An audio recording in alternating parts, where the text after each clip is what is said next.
ઉપર પવિત્ર આત્મા તમે તમારો અભિષેક ઉતારો.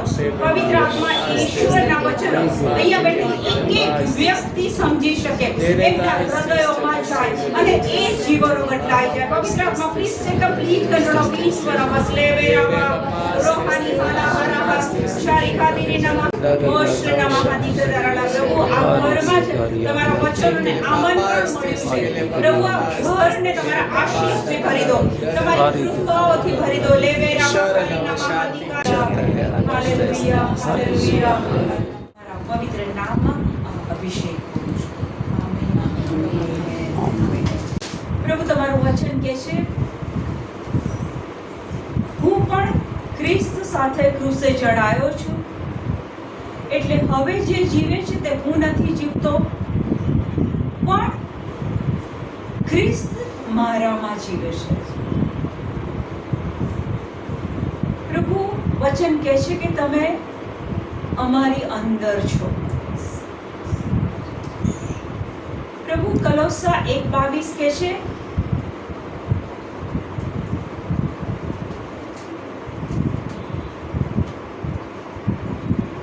પ્રભુ કલોસા 1:22 કહે છે, એ રહસ્યમાં વિધર્મીઓ માટે મહિમાનો કેવો અઢળક ભંડાર ભરેલો છે, એની પુણ્યજનોને જાણ કરવાનું ઈશ્વરે ઈચ્છ્યું હતું, અને એ રહસ્ય એટલે તમારામાં વસતા ખ્રિસ્ત ભાવિ મહિમાની આશા.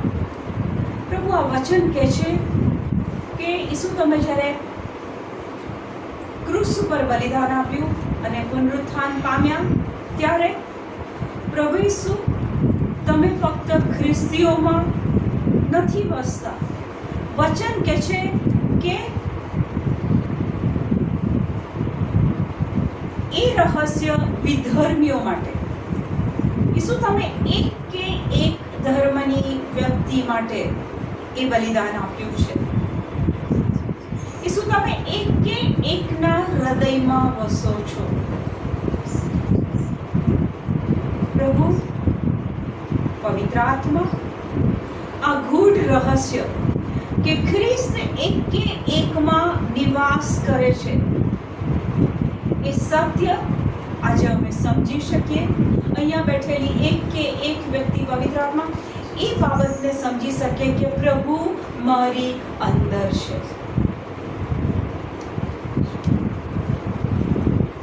પવિત્ર આત્મા આ સત્યને સમજવા માટે પવિત્ર આત્મા તમે મારી પ્રાર્થના સાંભળી છે માટે આભાર માનીએ છીએ. પવિત્ર આત્મા તમે મારી પ્રાર્થનાનો ઉત્તર આપ્યો છે.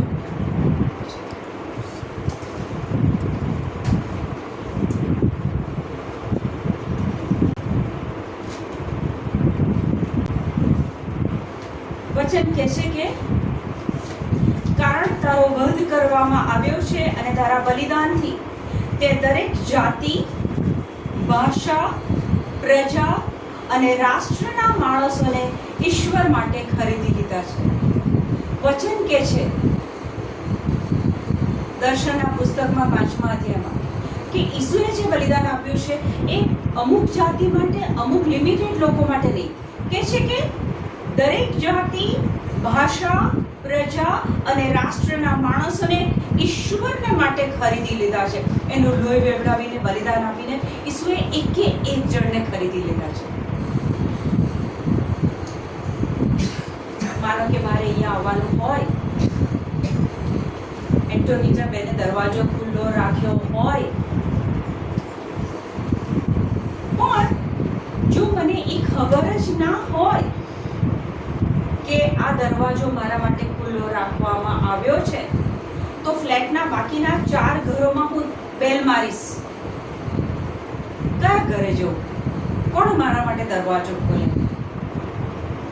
પ્રભુએ એક એક જાતિ, એક એક પ્રજા, એક એક કોઈ પણ ભાષા બોલનાર વ્યક્તિ માટે એ સ્વર્ગનો દરવાજો ખોલી દીધો છે. કોઈ એમાં બાકી નથી. હા, તમે કહો કે મારે એમાં નથી પ્રવેશવું, તો એ તમારી મરજી છે. કારણ કે વચન તો શું કહે છે? ક્યાં હું શું લઈને આવી છું, પવિત્ર આત્મા ક્યાં લઈ જાય છે મને ખબર નથી. વચન શું કહે છે કે જો હું આંગણે ઊભીને બારણું ખખડાવું છું, જો કોઈ મારો સાથ સાંભળીને બારણું ખોલશે તો હું તેના ઘરમાં આવીશ અને તેની સાથે જમીશ અને તે મારી સાથે જમશે. એટલે આજે પ્રભુ તમારા દરવાજા પર નોક કરે છે.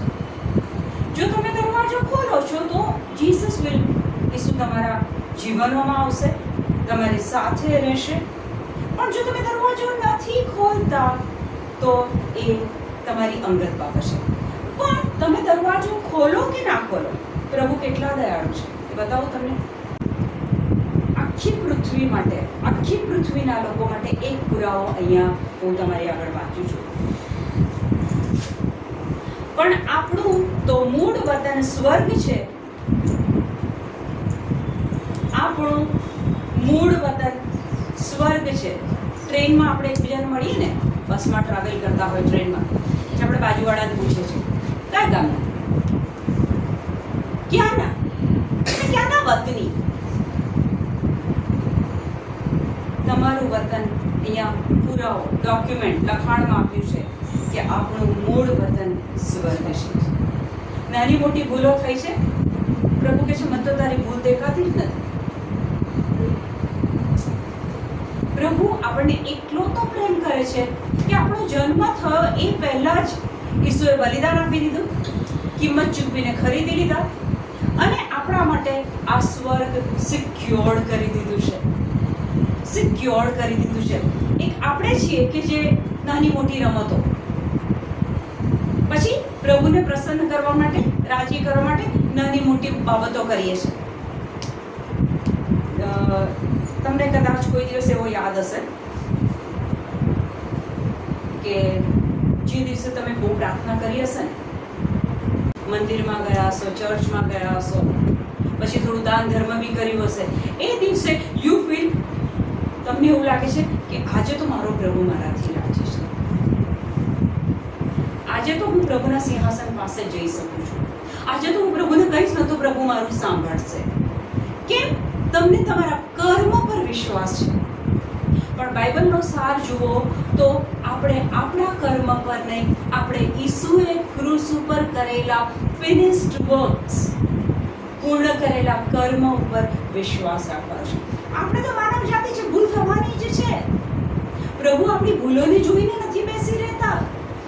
પ્રભુ એક જ બાબત જુએ છે કે મારું બાળક આમ આમ આમ આમ જઈ રહ્યું છે, ઓકે, એક દિશામાં જઈ રહ્યું છે.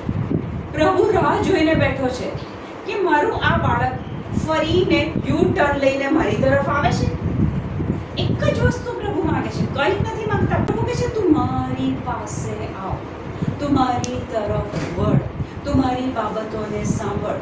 બાઇબલમાં જે પુરાવા આપ્યા છે એને તું ખોલ અને એને તારા બનાવી દે. ચાલ, ઓકે. ઈસુ પૃથ્વી પર કેમ આવે? Why did Jesus come on earth? ઈસુ પૃથ્વી પર કેમ આવેલા? પાપોમાંથી મુક્તિ આપવા માટે, આપણને અનંતકાળિક સ્વર્ગીય જીવન મળે એના માટે. આનાથી હવે આગળ આવી છે. સ્વર્ગ કન્ફર્મ છે. ઈસુએ તમારા માટે બલિદાન આપ્યું છે. એમણે કિંમત ચૂકવીને તમને ખરીદી લીધા છે. એમણે તો સ્વર્ગ તમારા માટે કન્ફર્મ રાખ્યું છે. પૃથ્વી પર રહ્યા એ ઈસુએ જે તમારી કિંમત ચૂકવી છે એને ઓળખવા માટે પ્રયત્ન કરો. એની સાથે બેસો, એની જોડે વાત કરો. જ્યારે તમે બાઇબલ ખોલો છો ત્યારે શું થાય છે ખબર છે? પ્રાર્થના તમે કરો તો એક તો કે તમે બોલો ને પ્રભુ સાંભળે. પ્રભુ વિઝા, પ્રભુ નોકરી, પ્રભુ અહીંયા બહુ દુખે છે, આ તમે બોલો છો અને પ્રભુ સાંભળે છે. The moment you open the Bible, જ્યારે તમે આ બાઇબલ ખોલો છો ત્યારે પ્રભુ તમારી સાથે વાત કરે છે અને પ્રભુને આ ગમે છે. તું બેસને મારી જોડે વાત કર. ટીવી અને સિરિયલ્સ, બેનપણીઓ, સંસાર, અત્યાર સુધી બહુ બધું જીવી કાઢ્યું. હવે આજે પ્રભુ આપણને ટકોરો મારે છે કે તું આ ખોલ, હું તારી જોડે વાત કરું. કારણ કે આમાં પ્રભુનો અવાજ છે.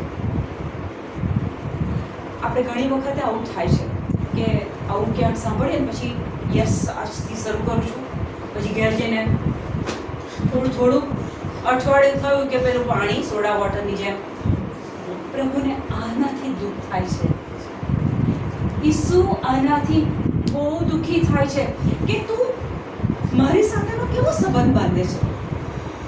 ક્ષણિક મેં તારા માટે મારી આખી જાતને કુરબાન કરી દીધી. પ્રભુ ઈચ્છે છે કે રોજે રોજ આપણે આ વાંચીએ અને એ શું કહે છે બાઇબલ દ્વારા એ આપણે સાંભળીએ. આમાં એનો અવાજ છે. જો એ સબ્જેક્ટ પર હું જઈશ તો હમણાં કલાક નીકળી જશે, એટલે મારે એના પર નથી જોવું. આ બાઇબલમાં ઈસુનો અવાજ છે. લોકો કહે છે કે મને તો પ્રભુનો અવાજ નથી સંભળાતો. ખોલો, તમને અવાજ સંભળાશે. ખોલો, એક અવાજ સંભળાવો, ઈસુનો એક અવાજ સંભળાવો.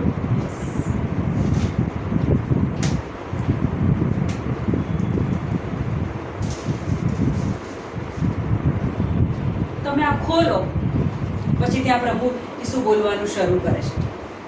તમે ધરતીનું લૂણ છો. લૂણ એટલે salt. You are the salt of the અર્થ. તમે ડે ટુ ડે લાઈફમાં તમે શું સમજો છો? ઓકે, હું હાઉસવાઈફ છું, થોડી ઘણી નોકરી બી કરું છું પાર્ટ ટાઈમ, પણ પછી મારે શું ખાવાનું બનાવવાનું, વાત પતી ગઈ. પ્રભુ ઈસુ તમને ડાયરેક્ટ કહે છે કે you are the salt of the અર્થ. મીઠું કેવું હોય? શાકમાં મીઠું ના હોય તો શાક ભાવે? દાળમાં સોલ્ટ ના હોય દાળ ભાવે? જેમ એ દાળ કે શાક મીઠા વગર અધૂરા છે, એમ પ્રભુ કહે છે તું ધરતીનો લૂણ છે, તું મીઠું છે. તારા વગર આ સંસાર મોળો છે. તું મોં ખોલ, તું લોકો પાસે જા, મારી વાત લઈ જા, સ્વર્ગના રાજ્યની વાત લઈ જા. મેં માફ કરી દીધા છે એ વાત લઈ જા, સ્વર્ગ ખોલી દીધું છે એ વાત લઈ જા. પછી પાછળનું પાનું ફેરવો તો ઈસુ કહે છે તમે દુનિયાના દીવા છો. અંધારો રૂમ હોય, એક નાનો અમથો દીવો હોય પ્રકાશભાઈ, એક નાનો અમથો, પણ એ પ્રકાશ આપે છે. પ્રભુ તમને કહે છે ઘરમાં બેસી રહેવાનું, આરામ કરવાનું એ તો તમને શોભતું નથી. તમે દીવો છો. તમારી આગળ તમારી અંદર વચન છે.